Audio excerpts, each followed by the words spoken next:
Good evening guys. So karon magluto day ko og opo with sardinas. So karon guys, atong naglunod ang luya. Ayan, ito siyang i-mekos-mekos.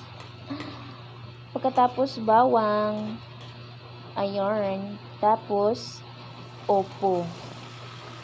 Ito na siyang ukay-ukayon. Ukay-ukayon ito siya para mo sulod ang iyang kahumot sa opo. Char humot. Ito siyang halo-haloon maayo. Pagkatapos, pakuluan kunti. So, ayan. Butangan na nato ni siyang sardinas. Wow, sarap guys. Yan. Pilam ni kabuksulod. Oh, upat ka bilog. Naswertian kay upat ka bilog. Atong una mo palit ko og sardinas, 3 ka bilog. Gagmay pa kayo. So, mauni siya ang resulta.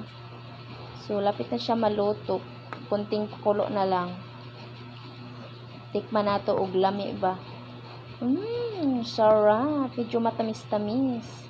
So, ayan guys. Luto na po siya. So, let's eat. Thank you for watching.